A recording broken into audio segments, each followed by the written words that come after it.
So this is the connection question. I like to ask this question because I know that there are a lot of young people who are going to be looking up to this video. They'll be trying to process their own goals, dreams, aspirations, sort of thing. But how did your childhood passions as a kid prepare you for your adult career choice? That's a good question. When I was a kid, I knew I wanted to help people, which is really broad, and it's a great thing if you want to help people. And I also knew that a lot of times, like I played teacher with my siblings and graded their papers and such. And then there were also just some spaces that I was in that, there were some things that I was exposed to that weren't that great, actually. So me loving math, wanting to be a teacher, wanting to help people, kind of was natural to become an educator. And the thing about picking a career is that you don't always have to get it right. Like you don't have to be perfect with what you do, but you do have to, and it's good to do your research. And research isn't all on a phone or a computer. Sometimes it's talking to the adults that are in your life to understand what they did, how they got there, annoy them. That's their job, to give back to you. Talk to your gym teacher, talk to your coach, talk to your mom's friend who smokes cigarettes, talk to anybody. Like you have to, part of education is you.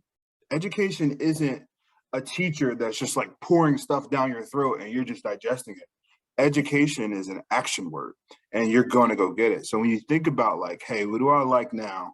Who am I right now? It's okay, because who you are will change, but you want to give yourself the benefit of the doubt of knowing as much as you know and as much as you can in order to do the things you want to accomplish. So teaching I thought was my thing. I went to college to be a math education major.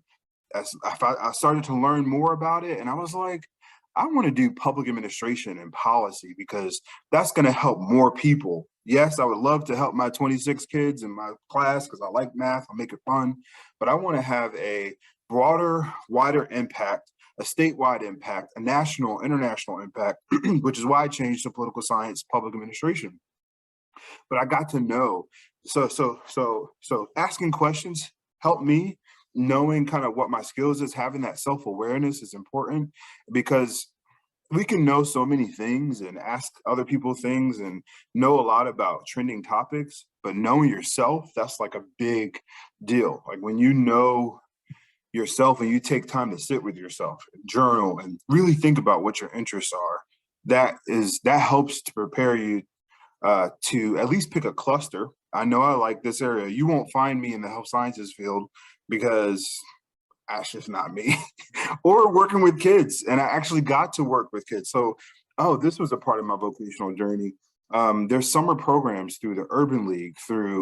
We had a one-stop career center where I grew up, and I got to learn how to fly an airplane. I got to learn how to and actually like get up there with a pilot and fly it after we did our 10 weeks of learning. And I was 14.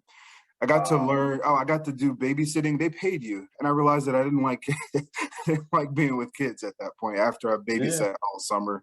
But get exposed to these different things and put yourself out there, and even listening to some of your videos. But realize that your interests will change. Do your research outside, but then also do your research inside. And don't be afraid to bring who you are with you, because if you have interests, if there's things and experiences that you have from your past and your background, bring your whole self. You don't have to hide parts of yourself. Be you and bring your whole self and all your skills, whatever they might be. That's awesome. I mean, flying a plane at 14. Yeah. Wow. Being part of it was just a pilot, like a little small pilot, just two people. So, but still, that's phenomenal. Right. So if the plane ever goes down on my way to India, I'm not going to volunteer first. I at least know how to like pull it up and do a few, not too much. It's been some years. That's true. And what you're saying is the reason why this podcast exists. I mean, as you know, it's called the Imagine Exposure Vodcast. you don't know what you don't know. I mean, there's when we talk to kids, one of the first things you hear is, "Hey, what do you want to be?" Nothing wrong with these things, but hey, I want to be a rapper. I want to be a rapper or an athlete. Nothing wrong with that. But there's so many other jobs, careers, and vocations that you can do.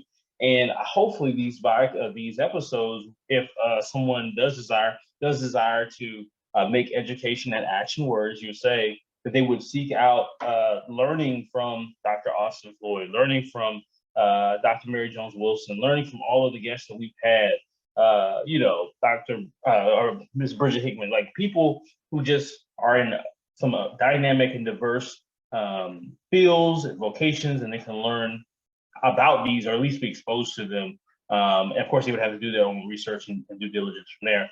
But it's a great opportunity, I think, to at least introduce them to young people, but for free, or Yeah. with a paid for, if you will. And I would even say, Zach, like, if you want to be a rapper, if you want to be a ball player, start doing it now. Like, if you are 13, if you are 16, my son wants to be a YouTuber. Ethan, do you have a YouTube channel? Start making your videos and start now. That way you get to feel and experience what it's like now. You don't have to wait till you're an adult to start doing if you want to be doing something in 10 years and 5 years, you should be doing it right now and getting practice right now. Absolutely agreed. And TikTok, wow, all the things that they have at their disposal is phenomenal. So, but yeah, I agree with that. Absolutely, start getting it now, get practicing. And I think the thing about the internet and where it is right now, it leans to the creator. It leans to the person that's actually putting content out and posting. It just does. It's just a nature